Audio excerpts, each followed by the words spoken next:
Here's an interview from one of our past shows on Rock and Metal Revival. If you're interested in hearing full shows, go to our Facebook page and check out our list of affiliates for times and places where you can hear Rock and Metal Revival. There is Before the Devil Knows from the latest release from Kill Devil Hills, their new album called Seas of Oblivion. I love this album, Jerry. Oh, yeah. And we are very excited to have Kill Devil Hill lead guitarist Mark-Zavon back on the program with us. Welcome back to the Revival, Mark. It's good to be back. Thanks for having me. It is. Now, Mark, Jerry and I often talk about the Kill Devil Hill show that we saw back at the Back Bar here in Janesville 11 years ago, and what an unbelievable show it was. And now, almost 11 years later, we get new Kill Devil Hill music. What's been going on between releases? Because we've really missed Kill Devil Hill. Well, we had that was a great show. I still remember that show at the Back Bar. It was a blast. But yeah, we've been basically writing and recording and doing all this stuff. The intention was to do another record right after we put out the second one, but there was a bunch of stuff that came up, and Rex decided to do a solo record, and so we were like, "Oh, that's cool, dude. Do it." And when you're ready, we'll reconvene and do this new record with Kill Devil Hill. And so we wrote and recorded. Dewey and I were demoing stuff over here at my home studio, and Rex was doing his thing in Nashville, with his solo record. And so we came out, everything was cool, and I called him. I was like, "Hey, man, what's going on? Are we going to do this?" And he's like, "Well, I don't know. I just, I want to take my time, and but I don't want to quit the band or anything." And I'm like, "All right, cool." And then later on, he changed his mind. He decided, "Look, I'm just going to move in this other direction." And I don't know if the Pantera thing was on the horizon at that point or not, but I guess it was about 2018 or 19 or something like that. And so we were like, "All right." So we started looking for a new guy, and we found Matt Snell. He's an old friend of Dewey's. They knew each other long before Death Punch was even together. And so we put him in the, he came and joined us, and, he's been a great addition. He's an amazing bass player and a super cool cat. So that's been super good. But we were just writing and recording and putting songs together. So we had a huge stack of material by the time it came time to record. And we got in the studio and wound up with, I think we recorded like 18 tracks or something like that, 18 or 19 tracks when we did the drums. And so there's a bunch of stuff that didn't make the record, even though there's 15 songs on it. It's an hour long. There's still more material and even other stuff that we didn't get to track because, like I said, there was a whole bunch of time in between. So we stayed busy, writing songs and stuff. So there's no shortage for the next one too. Nice. There's some killer guitar tones on this album. So what did you use for guitars and amps, or do you use the amp modeling software and all that stuff too? A little bit of all of that. I mean, I use I've got a Gibson SG1 that's a single pickup 24 fret SG that I've used on all the Kill Devil Hill stuff, and that was my main guitar on this as well. And then Framus, a company that's the guitar portion of Warwick basses. They built me a couple of SGs that are really nice. So I used that for layers. I've got an old Fernandez Strat that I used for all the Stratty kind of single coil stuff. And then I had an Engel artist head and my old Bogner Uberschall I've had for years that I basically tracked all the rhythms with. And I've got a Kemper that I use for, like the modeling type stuff. A lot of, clean tones, layer tones, just weird stuff, kind of put that in there as well. But yeah, our producer, Chris Collier, the guy, he did the last Korn record and has done a bunch of big name stuff, knows what he's doing. He really helped me dial that in as well, because sometimes it doesn't translate, if you don't have somebody who's a guitar player themselves, which Chris is, it really knows how to dial tones. So it was really great working with him. Sweet. Mark, over the years, the two solid, consistent members of Kill Devil Hill are you and Dewey. Through the changes of the bands, you guys have kept it together. What's kept you guys together over all these years? I mean, how long's that friendship been going on? Well, we met, I guess it was probably a year before Kill Devil Hill got together. There was a band that almost happened with Mike Dupke from Wasp was the drummer, and Jerry Montano from Danzig and Hell Yeah was the bass player. And we had put this thing together and tracked a bunch of stuff, at a buddy's studio here in L.A., and in fact, Hangman was part of those sessions. Actually, Dewey and I wrote Hangman during those sessions. So we had a demo of that coming in to play for Vinny when when we started putting Kill Devil together. But yeah, we've known each other since then, and I kept his number. That thing fell apart, as things do. A lot of bands fall apart before they ever see the light of day, especially here in LA. But that was one of those, just kind of imploded before anything ever happened. And But I kept Dewey's number. And then, you know, what happened was Vinny and I hooked up through a mutual friend, and Vinny was like, hey, you know any singers, you know? And I was like, yeah, I know this guy. He's got a great voice, man. He's a cool cat. And so I called him up, and he's like, okay, cool. And so we go over to Vinny's house the first time, right? And we're going down. Vinny's got a studio in, like, the basement of his place. And we're walking down the steps. I don't think Dewey knew who Vinny was. So we're walking down the steps, and all Vinny's gold records are on the wall. And Dewey's looking at him like, oh, my God, what are these? You know? Oh, I think I know who this guy is. You know, like, he literally didn't realize who he was until he was walking into the studio. But it was funny. And then we actually started with Jimmy Bain on bass, if you can believe that. Wow. And, yeah, it was the four of us, and then Vinny and Jimmy. They had a relationship that was pretty, you know, long-standing, and so when they started getting into it, you know, Dewey and I just sort of stepped back and said, "Hey, man, that's you guys. You figure it out." And Vinny basically fired Jimmy. You know, I don't know. It was just I don't know if it was a personal thing or if he just wasn't doing what Vinny wanted, but yeah, it was too bad because Jimmy was an amazing bass player, a really great bass player. And I played with him in a band called Mandy Lion years ago, and had a blast. Really nice guy, incredible bass player. But then we got Rex, you know, and when Vinny called me up and said, oh, I think I've got a bass player, I was like, oh, okay, who is it? And he said, oh, it's Rex Brown. I was like, no way, because I'm a huge Pantera fan, you know? And so I was like, oh, my God, dude, you're kidding me, right? As if playing with Vinny Appice wasn't cool enough, you know what I mean? He's like, oh, here's Rex Brown's going to come join us. And so, yeah, that all worked out for a couple of records. And, yeah, and then here we are with this. But yeah, it's been a good ride, you know. Those tours and those records were a lot of fun. Nice. Now, where'd you film the Pharmaceutical Sunshine video? It looks pretty cool. I mean, riding on the desert, motorcycles. Was it hot? It was. It was super hot. Yeah, we trucked all the bikes out there and backline gear and all that stuff, and the logistics were a little daunting, honestly. I bet. It's a couple hours outside L.A. It's a dry lake bed called El Mirage. There's been a bunch of stuff. They do land speed record stuff there, and they do a lot of filming. Obviously, it's a good location for that. Yeah. But yeah, our director Vicente Cordero, he knew about it, hooked us up with that, and we went out there and made it happen. It was a lot of fun. Honestly, once we got everything out there, and we were all just out there, you know, riding and jamming and doing that type of stuff, it was fun. It was a lot of fun. But yeah, the logistics of getting out there and, you know, going all. There's a ton of like washboard bumpy roads you got to go over with a trailer and a truck. It's a mess. Man. But yeah, it was worth it in the end for sure. Hey Mark, I've always loved the name of the band, Kill Devil Hill. What is the origin behind that? Because that is such a cool name. Thanks, man. Yeah, I think so too. I had it from I'd come up with the name from sitting in aviation class when I was in college, and it was where the Wright brothers flew their first plane. And I thought, oh, that's a cool name for a band. You know, I'll throw it in the hat, whatever. And years later, obviously, it came up. I threw it in with these guys, and it kind of rose to the top. And so I started digging in to find out what the origins were. And it turns out there's that town, Kill Devil Hills in North Carolina, was named after where the pirates used to stash their rum. They used to call their rum Kill Devil because it was strong enough to kill the devil. So back in the 1700s, they would smuggle their rum up the coast, right? And if the British ship saw them, they would try and sail up and either confiscate it or tax it or do whatever. So if they saw those ships coming, what they do is they run the barrels of rum off in skiffs and bury it in sand dunes. And that spot in North Carolina is like right on the Cape, right on the point. If you look at the coast, it's right where it's an easy spot for someone who's sailing up the coast to find. So those guys would bury their barrels of rum in Kill Devil Hills, North Carolina, and then come back and pick it up later. That is cool. That's awesome. That is really cool. Now, that's a pretty cool story. It's your Seas of Oblivion got some really cool artwork too. Who did your album cover? Because it's really Mr. slick. Sam. Yeah, Mr. Sam Sharon. He's amazing, man. The guy, he's a dark artist. He does a bunch of stuff. He's done stuff for, you know, Pantera, Maiden, a bunch of other people too. He did our last record album cover too. He did Revolution Rise.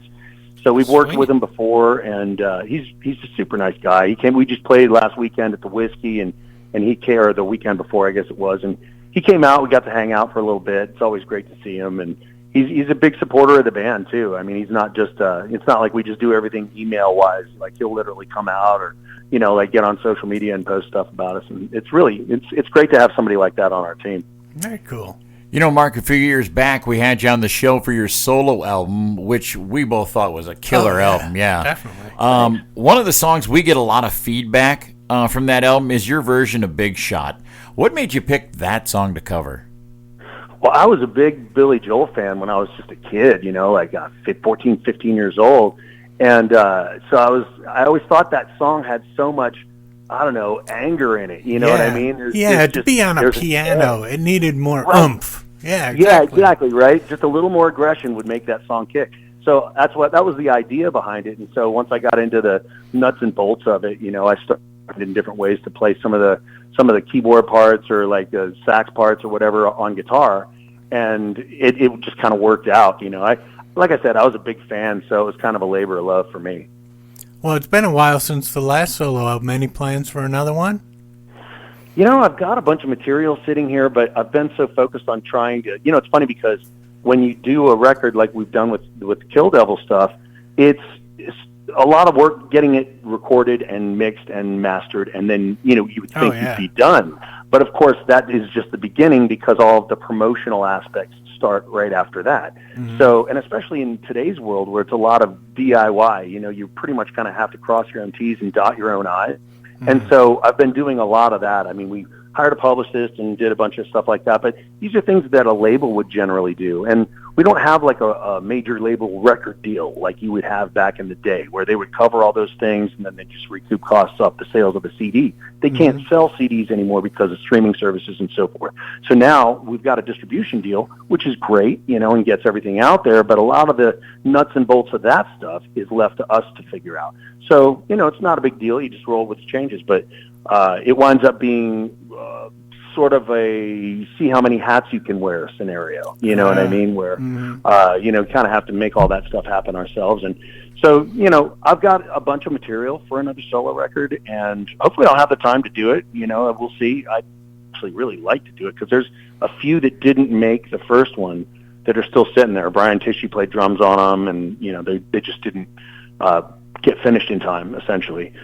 But there's a bunch of stuff, and even some Kill Devil Hill cast-off songs that might wind up on there. I don't know. We'll see what happens with that stuff. But yeah, I'd love to do one. I'm so glad you guys dug it. That's awesome. Yeah. Now, earlier, Mark, we mentioned about what a great live show that we got to witness back in the day, and we all know how expensive it is to tour. But will we see Kill Devil Hill out on the road to support this album at all? Yes, we're going to head out. It looks like maybe the second week of March or something. Nothing's solid yet. We're not ready to announce, any particular dates, but that's when we're thinking we've got a window that we can head out and actually do some real touring of some sort. I don't know exactly how long we can stay out, and it depends kind of what the market does too. But yeah, I mean that's the game plan for now. Kind of promote through the end of the year, and then beginning of next year, get rolling on some kind of thing like that. And if we can pick up some festival dates and some other stuff, that's going to be great too. But, in the meantime, we want to book a little tour and get out there. Nice. Now, Seas of Oblivion got a lot of different guitar layers and techniques going on, a lot of different stuff. Got some slide guitar going on and a couple signs stuff. What inspired you initially to want to play the instrument, to pick up a guitar? Was there an artist or a song that clicked and it's like, dude, I got to do this? Well, honestly, my first record was Blizzard of Oz. So that really, lit a fire under my ass, to be honest with you. But before that, a buddy of mine had an acoustic guitar, and I listened to the radio, and I was kind of, I knew what was going on with whatever rock stations at the time, and so he showed me how to play the riff from "Crazy on You" by Heart. Oh yeah. Yep. So he showed me that riff, and that's when I sort of realized that, oh wait, I could actually play guitar. If I just point my fingers at these, do this. Oh, okay, wait, I can actually do this. And then after that, I think my parents rented me a guitar because they were like, "Oh, it's just a phase he's going through." Yeah. So I guess it wasn't, but at the end of the day, it wound up. So I just couldn't get away from it. I mean, truthfully, the more I played, the more I wanted to play, and it's still kind of like that. Truthfully, I was downstairs tweaking on a potential live rig I'm trying the Kemper out for just before you guys called. So yeah, I'm always working on stuff and tweaking new tones, and trying to take it a little further. Nice. Mark, I had heard a story at one time that you were going to be the guitarist in Wasp. Is that a true story? And you ever think about what would have happened maybe? Yeah, I do. Yeah, it is a true story. Blackie, it's funny. Well, I had done a bunch of work for Blackie because I was friends with Mike Duda. He's a good buddy of mine.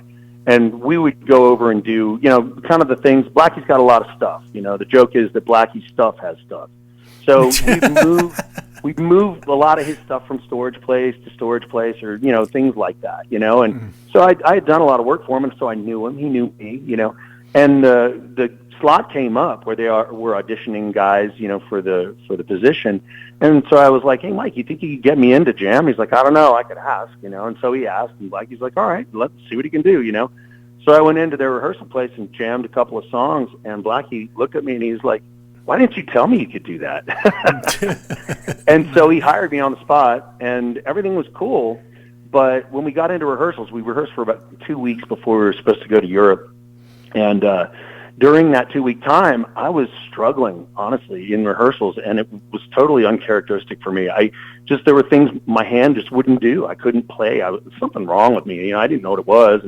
And he's like, it was pretty obvious. So Blackie's like, hey, man, we're going to have to make a move. I'm really sorry. And it was heartbreaking for me. I'm a huge Wasp fan. I love that band. I was super excited about, being in the band. And so, it was a drag.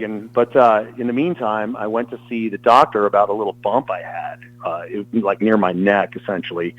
It turns out it was Hodgkin's lymphoma. And so I had cancer. Yeah. And I wound up going straight into chemo, did 6 months worth of chemo. And 3 months of radiation, something like that. And it took me probably 2 years to come back from that by the time, because when you do all that, it eats all your muscle and you just start from zero. And so I had to get back in the gym after that too, and trying to get just trying to get everything back to normal. But yeah, I'm back out the other side, 10 years clean, everything's fine, but yeah, it was. I joked with Blackie after, because I still go over there and do engineering for him. He's got a studio at his place, and I do stuff for him all the time. And I joked with him one time. I was like, "Hey, man, I think firing me saved my life." Yeah. Sounds like it did, man. Wow. Yeah, exactly. Because if I'd have gone on that tour, it probably would have went from stage 2 to stage 4, and it's a lot harder to treat. Yeah, definitely. Wow. Hey, now I saw the other day, Mark, that we talked about this being a download world, but you guys have got some cool stuff as far as physical copies, signed vinyl, and CDs and stuff. Tell us a little bit about that. Yeah, the vinyl is on order still. Basically, it takes a while. There's a huge backup. Vinyl has gotten so popular now that everybody's trying to print it. And so, pressing vinyl can take a long time. But anyway, that stuff's on order. The CDs, we've got a bunch of signed ones. We had them at the shows, and they're available as well. There's, it's as much as you can make things personal, it's the best thing to do. I mean, because we've got some fans, like the shows we just did a couple of weeks ago. People were flying in from all over, and people that have been fans for a long time, and it's like, they knew that it was going to be their only chance to see us in a little while. So, they wanted to make sure they came down and said hi and checked out the band and got up front, with their fist in the air or whatever.